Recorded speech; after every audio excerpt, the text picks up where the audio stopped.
नमस्कार दर्शकों, doctor speak कार्यक्रम में आप सभी का बहुत बहुत स्वागत है। आपके साथ मैं हूँ पूजा प्रमाणिक। दर्शकों, मेंटल हेल्थ यानी मानसिक स्वास्थ्य ये एक ऐसा विषय है जिस पर लंबे अरसे तक कोई बातचीत नहीं हो रही थी, लेकिन अब बदलते समय के साथ साथ इस विषय को लेकर लोगों में ओपननेस बहुत ज़्यादा बढ़ने लगी है। लोग अब इस पर बात करने लगे हैं, सामने आ रहे हैं और इस विषय पर ज़्यादा जानना चाहते हैं। हम अगर मानसिक स्वास्थ्य या मानसिक स्वास्थ्य संबंधी समस्याओं की बात करें, जिसमें एंजाइटी, स्ट्रेस, डिप्रेशन जैसी समस्याएं आती है, हमें कभी भी हो सकती है। इसके लिए कोई समय सीमा निर्धारित नहीं होती है। तो दर्शकों, जनरली हम बच्चों और बड़ों के बारे में बात करते हैं, लेकिन हमारी जो बुजुर्ग है उनको अगर किसी तरह की मानसिक समस्याएं होती है तो उसके बारे में हम ज़्यादा बातचीत नहीं करते हैं। तो आज डॉक्टर स्पीक के इस अंक में हम बुजुर्गों के मानसिक स्वास्थ्य संबंधी समस्याओं पर चर्चा करेंगे।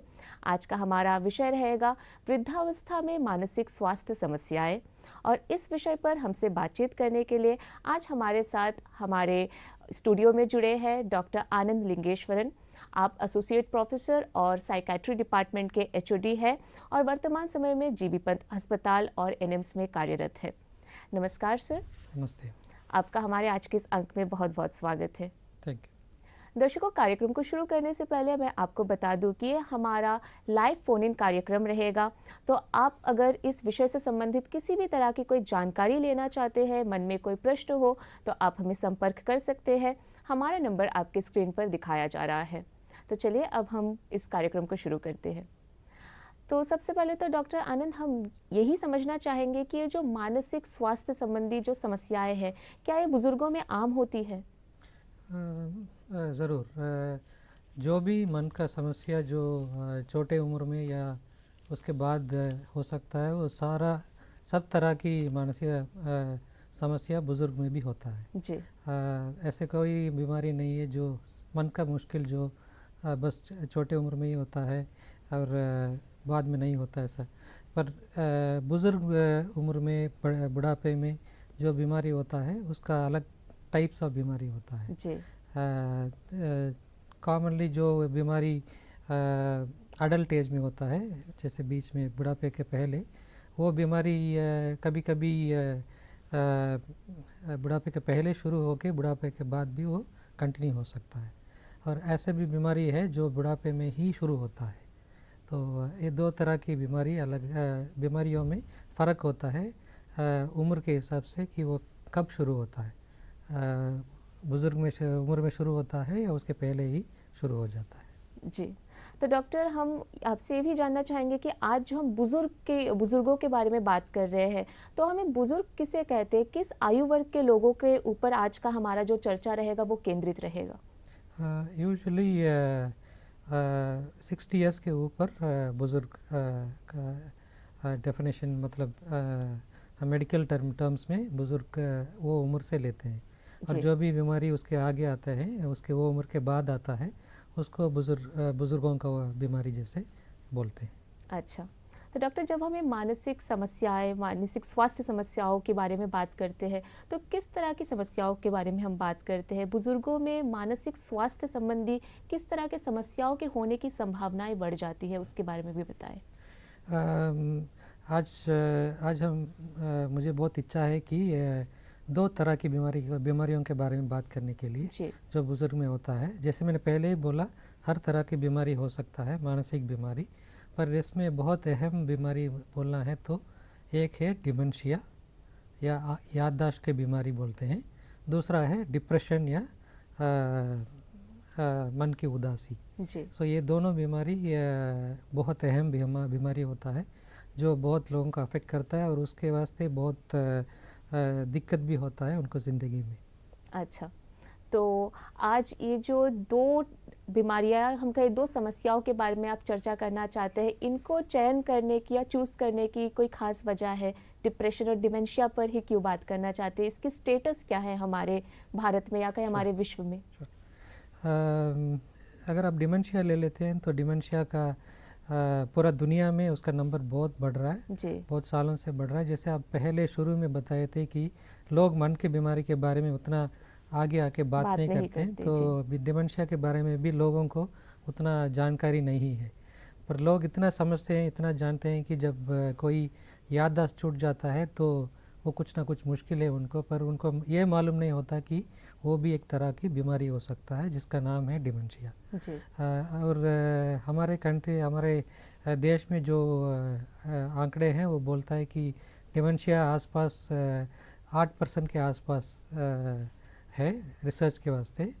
और इसमें अहम बात यह है कि डिमेंशिया 65 ईयर्स 65 उम्र के आगे हर 5 साल में डबल होता है उसका रिस्क। अच्छा। तो जो भी बुज़ुर्ग उसके 65 साल के बाद जीते हैं उनको हर 5 साल में डिमेंशिया होने का रिस्क डबल होता है। जी। तो उससे आप समझ सकते हैं वो कितना इम्पोर्टेंट है। जब मैं आपको डिमेंशिया के सिम्टम्स या प्रॉब्लम्स के बारे में बताऊंगा तब आपको समझ में आएगा कि वो कितना बड़ा मुश्किल है। दूसरा जो समस्या है वो डिप्रेशन है। डिप्रेशन का नंबर थोड़ा ज़्यादा है, वो अराउंड 34 to 40% हमारे देश में वो नंबर आते हैं। ये नंबर ऐसे नहीं है कि ये बुज़ुर्ग में कम है या छोटे उम्र में ज़्यादा है, ऐसे नहीं है। दोनों उम्र में डिप्रेशन का रेट ज़्यादा है। और डिप्रेशन जैसे हम सब जानते हैं, सब सुने हैं भी कि डिप्रेशन से हर तरह की दिक्कत होता है ज़िंदगी में। और डिप्रेशन का एक बहुत सीरियस आउटकम जो हो सकता है वो है सुसाइड। सो वो भी हमको मन में रखना है। और ये दो कारण, यही कारण है मेरे मन में जिसके वास्ते मैं ये दोनों समस्या के बारे में आज बात करने के लिए इंटरेस्टेड हूँ। जी। तो जैसे आपने हमें समझाया कि ये दोनों जो समस्याएं काफ़ी बड़ी है और काफ़ी बड़ी बनती जा रही है समय के साथ साथ, तो हम आज इस अंक में आपसे और विस्तार से इन दोनों समस्याओं के बारे में समझने की ज़रूर कोशिश करेंगे। तो सबसे पहले तो हम बात करते हैं डिमेंशिया की। तो इसके बारे में डॉक्टर हमें और विस्तार से बताएं कि डिमेंशिया होती क्या है और इसके होने की मुख्यतः क्या वजह रहती है। डिमेंशिया जैसे इंग्लिश में बोलते हैं, उसको आसान से समझाना है तो उसका मतलब है याददाश्त का बीमारी जी। जो मेडिकली बोलने से वो 65 उम्र के बाद ही शुरू होता है। अक्सर लोग पढ़ते हैं पेपर में या कोई इसमें पढ़ते हैं कि एक नाम जो लोग हमेशा सुनते हैं उसका नाम है अल्जाइमर्स डिमेंशिया बोल के। जी। जो भी डिमेंशिया का बहुत टाइप्स होता, फ़र्क होता है। उसमें एक टाइप है अल्जाइमर्स डिमेंशिया जो 65 ईयर्स के आगे ही होता है, पर कभी कभी डिमेंशिया उसके पहले भी हो सकता है। पर आज हम डिमेंशिया जो अल्जाइमर्स का टाइप है उसके बारे में बात करेंगे। जी। अल्जाइमर्स डिमेंशिया बहुत अहम है क्योंकि ये एक ऐसा कंडीशन है जिसमें एक आदमी का दिमाग या मस्तिष्क का बीमारी है। इसमें एक एस्पेक्ट नहीं पर दिमाग का सारा एस्पेक्ट फंक्शनिंग जैसे काम करना बंद हो जाता है या कम हो जाता है। कभी कभी आप सुने होंगे कि किसी को स्ट्रोक होता है, जैसे कोई खून निकल गया दिमाग में तो एक साइड का हाथ पैर काम करना बंद हो जाता है, पैरालाइज हो जाता है। पर डिमेंशिया ऐसा बीमारी नहीं है। डिमेंशिया में आदमी एकदम चल सकता है, हाथ पैर सब ठीक है, पर दिमाग जो काम अहम काम है जैसे कि आदमी को याद रखना, जो दूसरों को पहचानना, हमारा हर रोज़ जो भी हमको हमारा काम है, जो हमारा नाम है, हर कोई जानकारी को याद रखना, वो सब इम्पॉर्टेंट चीज़ भूल जाते हैं लोग, उसमें कमी आ जाता है। तो अगर सिम्टम्स ऑफ डिमेंशिया बोलना है तो उसको हम एक 5 या 8 कैटेगरी जैसे बोल सकते हैं। उसमें नंबर 1 आता है मेनली याददाश्त का मुश्किल। इसमें फ़र्क समझना इम्पॉर्टेंट है क्योंकि याददाश्त हर किसी को होता है, पर डिमेंशिया में जो याददाश्त होता है लोग भूल जाते हैं पर दोबारा उनको ही मालूम नहीं होता है कि वो भूल गए। तो वो दोबारा उनको याद दिलाने से भी वो याद नहीं आता कि वो भूल गए। तो ये चीज़ याद रखना पड़ता है। दूसरा अहम चीज़ है लोगों को हर रोज़ की जानकारी, उनका ज़िंदगी में जो हुआ, जो घटना हुआ इसके पहले, बहुत पहले हुआ, जैसे उनका डेट ऑफ बर्थ, उनका शादी का दिन, जन्मदिन, या उनका बच्चे लोग क्या है, उनका नाम क्या है, वो जो काम कर रहे हैं उनका ऑफिस कहाँ है, एड्रेस कहाँ है, डिटेल्स कहाँ है, बहुत सारा ऐसा चीज़ उनको जो पहले मालूम था वो सब धीरे धीरे से लोग भूल जाते हैं। जी। तीसरा चीज़ होता है लोगों को प्रॉब्लम सॉल्विंग, जैसे कोई भी चीज़ ज़िंदगी या परिवार को प्लानिंग करने में प्लानिंग करना है तो जो वो आसान से पहले कर सकते थे, ये सब कैपेसिटी, ये सब स्ट्रेंथ जो उनको पहले था, वो सब भी धीरे धीरे से कमती हो जाता है। ये तीसरा इम्पॉर्टेंट सिम्टम है। चौथा इम्पॉर्टेंट सिम्टम है कि लोग कभी कभी गुम जाते हैं, दुविधा हो जाता है कि वो पहचान नहीं पाते हैं कि घर में हैं या घर के अंदर कौन सा रूम में हैं, कहाँ पे बैठे हैं। कभी बाथरूम में जाके ये नहीं करेंगे बाथरूम कहाँ है, भूल जाते हैं। इसलिए बहुत बार जब पेशेंट्स को लेके आते हैं बोलते हैं कि डॉक्टर साहब ये पेशेंट उनको घर के अंदर ही वो कहाँ है करके उनको याद नहीं भूल जाते हैं और टॉयलेट को भी भूल जाते हैं। ये 14 सिम्टम है। डिमेंशिया में बाकी सिम्टम्स बहुत सारे हैं, पर मुझे ये चीज़ बताना ज़रूरी है कि ये जो भी मैंने बताया, ये जब डिमेंशिया शुरू होता है तो डिमेंशिया थोड़ा माइल्ड होता है। हर कोई जो भी समस्या मैंने बताया वो सब उतना सीवियर नहीं होता, तो लोगों को डिमेंशिया को पकड़ने में, पहचानने में दिक्कत होता है। इसीलिए लोग डॉक्टर के पास लेके आने में भी टाइम लग जाता है। पर जब वो एकदम ज़्यादा हो जाता है कंडीशन, तब तो बहुत मुश्किल हो जाता है कंडीशन उनको संभालने में घर में। तो जब हमारे पास लेके आते हैं तब इतना मुश्किल होता है कि लोग उनको, जो बुज़ुर्ग है, जो आदमी है उनके साथ ये होता है, उनको संभाल ही नहीं पाते हैं घर में। हर कोई छोटे छोटे चीज़ के लिए, जैसे बच्चे को मदद करना पड़ता है हर कोई चीज़ में, जैसे खाने में, खिलाने में, बाथरूम जाने में, कपड़ा पहनने में, हर कोई चीज़ में, हर रोज़ का काम, हर चीज़ में उनको मुश्किल हो जाता है जी। इसीलिए डिमेंशिया बहुत इम्पॉर्टेंट बीमारी है और इसके ऊपर ध्यान देना बहुत ज़रूरी है जी।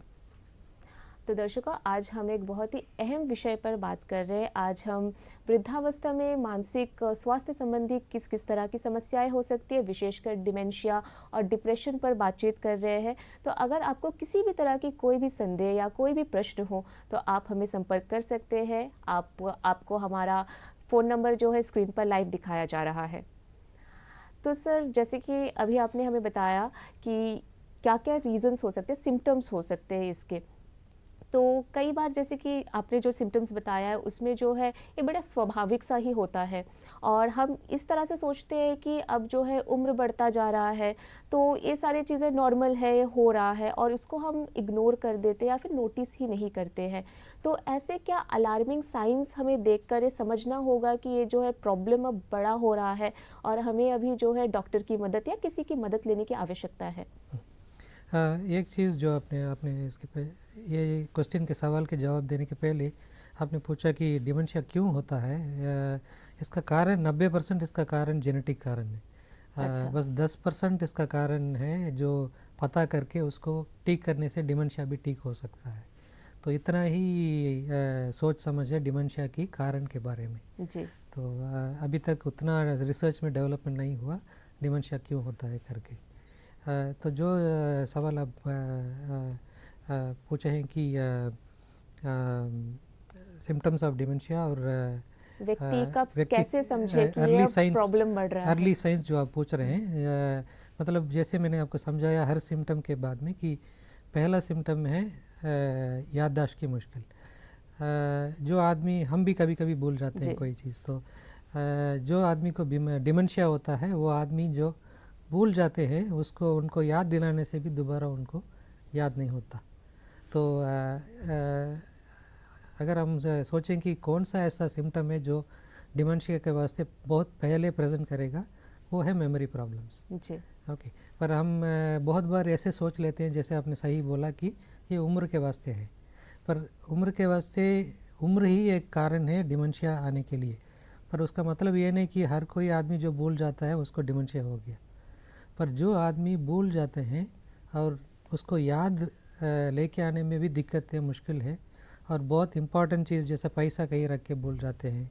घर में औरत जो काम करते हैं किचन में, वो कोई किचन में कुछ जो खाना पकाना के तरीका होता है उसको बदल बदल के करते हैं, कुछ फ़र्क होता है। ऐसे कोई ये सब जानकारी करना बहुत मुश्किल है क्योंकि लोगों को उतना अंडरस्टैंडिंग में नहीं है कि क्या होगा। एक आसान तरीका है कि जब हम कोई भी आदमी पकड़ सकता है कि अगर कोई भी शख्स में एक तरह की फ़र्क होना शुरू होता है उनका स्वभाव में, उनका हर रोज़ काम करने की तरह में, काम में, उनका एटीट्यूड में, उनका रिलेशनशिप में बाकी लोगों के साथ, और वो खुद जैसे उनको सपोर्ट कर लेते हैं और बाकी लोगों के ऊपर डिपेंड होना शुरू करते हैं, वो एक अर्ली साइन जैसा लेने से हमको, और उसको फॉलो अप करना पड़ता है। हमको एक दिन देख के डिसाइड नहीं कर सकते हैं कि यह कुछ हो गया करके, तो हमको बार बार देखना पड़ेगा कि कोई आदमी जो एकदम नॉर्मल था, मतलब एकदम खुद इंडिपेंडेंटली काम करता था, पर अभी उसका अपना खुद काम करने के लिए दूसरों के ऊपर डिपेंड करना पड़ रहा है, या कोई छोटा छोटा चीज़ याद रखने के लिए लिख के रखना पड़ रहा है, भूल जाएंगे करके, या भूल ही जाते हैं, पैसा कुछ छूट जाता है, या कुछ ना कुछ ऐसा मुश्किल होता है। तो ये सारा चीज़ को हम इकट्ठा करके पूरा सोचना है कि पूरा शख्स को क्या हुआ करके सोचना है, क्योंकि डिमेंशिया जैसे मैंने बोला दिमाग का एक जगह का मुश्किल नहीं है, पूरा दिमाग का मुश्किल है। जी डॉक्टर, और अगर ऐसे कोई साइंस दिख रहे हैं तो हमें तुरंत मेडिकल हेल्प लेने की आवश्यकता पड़ जाएगी। डेफिनेटली वो तो हर कोई बीमारी के लिए जितना जल्दी हम इलाज डॉक्टर के पास जाते हैं उतना जल्दी डिमेंशिया को पकड़ के, ये क्वेश्चन बहुत अहम है, क्योंकि डिमेंशिया के लिए अभी तक पूरी दुनिया में ऐसे कोई क्यूर नहीं है। अच्छा। ऐसे कोई इलाज नहीं है जो दे के डिमेंशिया को बुखार जैसा इलाज दे के ठीक कर सके। ऐसे कोई इलाज नहीं है जिससे याददाश्त जो कमती होता है उसको रोक सके। इलाज है, वो भी इलाज जो है वो बहुत, डिमेंशिया को अगर बहुत पहले हम पकड़ लेते हैं, बहुत पहले जानकारी हो जाता है, फिर वो देने से याददाश्त जितना कम होता है वो तेज़ी को हम स्लो कर सकते हैं उतना ही, और वो भी उसका भी कोई गारंटी नहीं है। और अभी भी रिसर्च चल रहा है डिमेंशिया के ऊपर समझने के लिए क्यों हो रहा है, ये सब ज़रूरी क्यों है, आप बहुत लोग सोच सकते हैं और पूछ सकते हैं, क्योंकि हर कोई घर में बुज़ुर्ग लोगों का अवश्य ज़रूर होता है, और जितना होता है वो सब चीज़ जब हम खुद बुज़ुर्ग होते हैं तब हमको समझ में आता है। और हमारे घर में फर्स्ट डॉक्टर जिनको बोलते हैं बुज़ुर्ग लोगों को बोलते हैं, क्योंकि उनका वो जो एक्सपीरियंस है, वो लोग उनका एक्सपीरियंस है, हमको खुद बहुत सारे मेंटल हेल्थ एडवाइस भी दे सकते हैं। तो उनका जो सम्मान है, इम्पोर्टेंस है, उनका जो रिस्पेक्ट चाहिए, उनका जो वैल्यू है, ये सब डिमेंशिया होने के बाद से कम हो सकता है। इसीलिए डिमेंशिया को हम बहुत पहले पकड़ के इलाज कराना है। जी, तो जितना जल्दी हम इस समस्या को समझ लें और डॉक्टर के पास जाए, इलाज शुरू करें, उतनी जल्दी ही जो है इसका क्योर किया जा सकता है, और एल्स जो है इसके क्योर उतना संभव नहीं होगा, डिफ़िकल्ट होगा। क्यूर नहीं कर सकते, पर इसका प्रोग्रेशन को हम स्लो डाउन कर सकते हैं। जी डॉक्टर, तो डॉक्टर यूँ तो हम ओल्ड एज में डिमेंशिया की समस्या पर चर्चा कर रहे हैं, एक सवाल यहाँ मैं ये भी करना चाहूँगी, जैसे आपने जिक्र किया कि डिमेंशिया 65 के एज से उससे पीछे भी, अगर उसके कम आयु वर्ग के लोगों में भी हो सकती है, और जैसे अब हमारी ही बात हम करें तो कई बार हम जो है किसी का नाम भूल जाते हैं, या फिर हम भी कहीं कोई सामान रखकर हम भूल जाते हैं उन चीज़ों के बारे में भी, तो क्या हम इसे भी डिमेंशिया ही कहेंगे? नहीं, इसको बोलते हैं, इंग्लिश में बोलते हैं एब्सेंट माइंडेडनेस बोलते हैं। जैसे हमारा ध्यान कहीं और है। अच्छा। उसके वास्ते भी हो सकता है, पर ये सवाल बहुत इम्पोर्टेंट है, क्योंकि बाकी भी मन का बीमारी है, जैसे हम बात करने वाले हैं डिप्रेशन जी। जो भी आदमी डिप्रेशन में है वो भी एकदम याददाश्त का बीमारी लेके प्रेजेंट कर सकते हैं। उनको भी लगेगा कि वो बहुत इम्पोर्टेंट चीज़ों को भूल जा रहे हैं, क्योंकि उनका मन एक ही चीज़ में के बारे में सोच में लग जाता है, तो उनको भी डिमेंशिया जैसे एक सिम्टम जैसा लग सकता है जी। तो छोटे उम्र में जब होता है, जैसे मैंने बोला डिमेंशिया, अगर हमको डिमेंशिया छोटे उम्र में बोलना है तो वो एक अलग सारे कंडीशंस है। अच्छा। अलग सारे कंडीशंस हैं। जैसे बोलना है तो अगर वो उसके बारे में बात करना है तो हमको डिमेंशिया के कारण के बारे में बात करना पड़ेगा। जैसे कि छोटे उम्र में क्या क्या अगर सेहत का समस्या होगा तो डिमेंशिया होने का चांसेस ज़्यादा है, वो सोचना पड़ेगा। तो जैसे कि अगर डायबिटीज़ है, शक्कर का बीमारी, ब्लड प्रेशर, हाई कोलेस्ट्रॉल, जैसे smoking habits, drinking habits, alcohol पीना, ये सब हैबिट्स अगर जैसे लाइफस्टाइल प्रॉब्लम्स, ये सब हैबिट्स, अनहेल्थी हैबिट्स, ये सब फैक्टर्स, दीज हैबिट्स आर, ये सब very well known to cause dementia in the long run. तो जो भी आदमी उनका लाइफस्टाइल आदत को बदलते नहीं, ऐसे ही रखते हैं, और मैं जब बोल रहा हूँ शक्कर की बीमारी और बीपी, ये नहीं कि हर किसी को आ जाएगा, जो अनकंट्रोल रखते हैं और सब चीज़ ढंग से नहीं रखते। शुगर का बीमारी होता है, बीपी भी होता है, फिर भी उसके ऊपर दारू पीने का आदत या कोई नशा करने का ऐसा कुछ होता है, तो उनका चांसेस ऑफ डेवलपिंग डिमेंशिया बुजुर्ग उम्र में बढ़ जाता है। और ये छोड़ के और भी थोड़ा कंडीशंस है जो डिमेंशिया अर्ली एज में प्रेजेंट कर सकता है। अगर एक एग्जांपल देना है तो बहुत कॉमन जो हम देखते हैं हॉस्पिटल में, उसका नाम है पार्किंसंस डिमेंशिया। पार्किंसंस बीमारी एक अलग सा नस का बीमारी है, वो भी दिमाग का बीमारी है, उसमें डिमेंशिया साथ आता है। तो हम ये कह सकते हैं कि स्वाभाविक रूप में जो हम किसी का नाम आदि भूल जाते हैं तो उसे डिमेंशिया हम नहीं कहेंगे अगर वो यंगर एज में हो रहा है। जी डॉक्टर, तो डॉक्टर जो दूसरा समस्या जिसके बारे में आपने हमें बताया कि आगे आप बताएंगे वो डिप्रेशन की थी, तो हम अब चाहेंगे कि अब डिप्रेशन के बारे में भी हमें ज़रा बताएं कि बुज़ुर्गों में डिप्रेशन के किस तरह के लक्षण होते हैं, उनमें होने के मुख्यतः क्या कारण होते हैं। डिमेंशिया के जैसे डिप्रेशन का बहुत दोनों एकदम अलग है। डिप्रेशन कोई भी उम्र में शुरू हो सकता है 60 इयर्स के आगे। यूजुअली जैसे सामाजिक लोग सोसाइटी में जैसे सोचते हैं कि डिप्रेशन हमेशा क्यों होता है, कुछ ना कुछ ज़िंदगी में फेलियर हो जाता है तो हो जाता है, वही कारण बन जाता है डिप्रेशन के लिए। ऐसे नहीं, पर जो डिप्रेशन उम्र ओल्ड एज में होता है वो डिप्रेशन बहुत बार दिमाग की केमिकल चेंजेस के वास्ते होता है। अच्छा। और 60 इयर्स एंड आगे वो एज है जब एक आदमी को बाकी सेहत का समस्या भी साथ हो सकता है, जैसे मैंने बोला शक्कर का बीमारी, हाइपरटेंशन, बाकी स्मोकिंग एंड ड्रग। अच्छा, अब बीमारी में अच्छा और बुराई कोई नहीं है, बट जो भी बीमारी लाइफ लॉन्ग बहुत सालों तक रहता है, वो बीमारी भी डिप्रेशन का कंट्रीब्यूटिंग फैक्टर्स रह सकता है। डिप्रेशन का जो सामाजिक कारण, जो सोसाइटी का कारण अगर सोचना है और बात करना है तो वो भी बहुत इम्पॉर्टेंट है, क्योंकि जब उम्र बढ़ जाता है तो हमारा वैल्यू भी घर में, सोसाइटी में, सब चीज़ में थोड़ा कम हो जाता है, और हमको खुद लगता है कि हमारा कैपेसिटी पहले जैसे नहीं है, तो हमारा वैल्यू भी कम है और हम पहले जैसे कंट्रीब्यूट नहीं कर पा रहे फैमिली के लिए या सोसाइटी के लिए, और काम में भी नहीं कर सकते। कई बार ऐसा भी होता है काम के जगह में कोई बुज़ुर्ग के जगह पे यंग आदमी को रखने के लिए कोशिश करेंगे, क्योंकि बुज़ुर्ग उतना वैल्यू नहीं है, वो उतना काम नहीं कर सकते करके। तो बहुत सारे कारण होता है, और फाइनेंशियली ऑल्सो जब उम्र बढ़ जाता है तो हम उतना कंट्रीब्यूट नहीं कर सकते। तो ऐसे बहुत सारे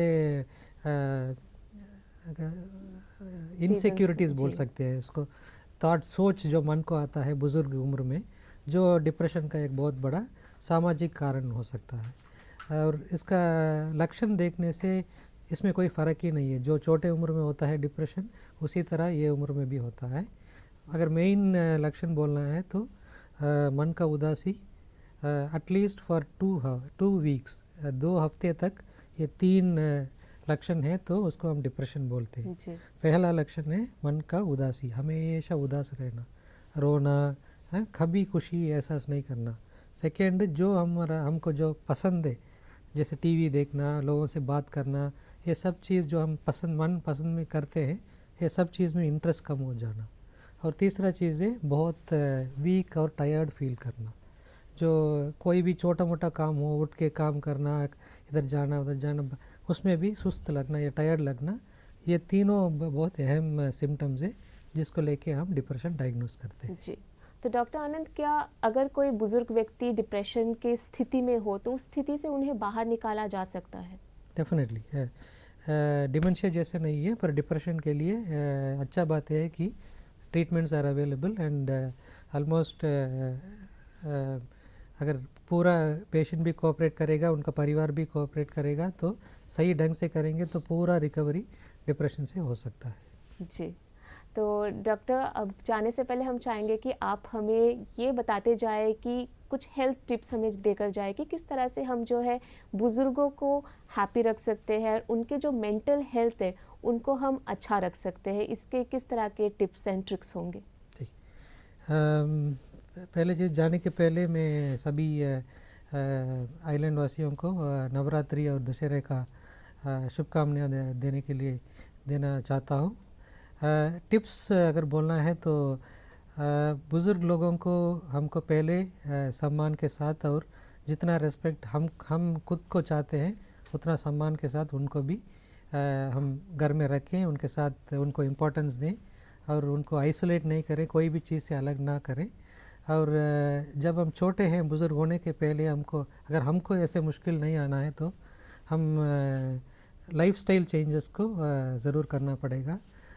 नशा करना, सेहत का बीमारी जैसे डायबिटीज़, हाइपरटेंशन, जो भी लाइफस्टाइल बीमारियां होते हैं उन सब से दूर रहने के लिए हमेशा हर रोज़ कोशिश करना पड़ेगा। जी, तो डॉक्टर आनंद, आज आपने हमें दो बहुत ही मुख्य समस्याओं के बारे में बताया है जो अक्सर ऐसा होता है कि अननोटिस्ड हो जाता है या फिर जिसके बारे में जानकारी या जागरूकता ना हो तो हम ध्यान भी नहीं देते हैं। तो आज आपने अपना वक्त हमें दिया और हमें इन दोनों विषयों के ऊपर इतनी विस्तार से इतनी सारी बातें बताई, हमें इतनी सारी इन्फॉर्मेशंस दिए हैं, इसके लिए आपको बहुत बहुत धन्यवाद। Thank you. जी, तो दर्शकों, उम्मीद करते हैं कि आज डॉक्टर आनंद ने हमें बुज़ुर्गों के मानसिक स्वास्थ्य को लेकर जितनी भी सारी बातें बताई है वो सब आपके लिए ज़रूर लाभदायक रहेंगे। और ऐसे ही विभिन्न विषयों पर हमसे बातचीत करने के लिए, हमारे डॉक्टर से जानकारियाँ लेने के लिए हमारे साथ बने रहिएगा। आज के इस अंक में बस इतना ही। अब हम आपसे अनुमति चाहेंगे। नमस्कार।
मुस्कुराकर दर्द भुलाकर रिश्तों में बसी जिनकी दुनिया सारी, हर घर को रोशन करने वाली वो शक्ति है एक नारी।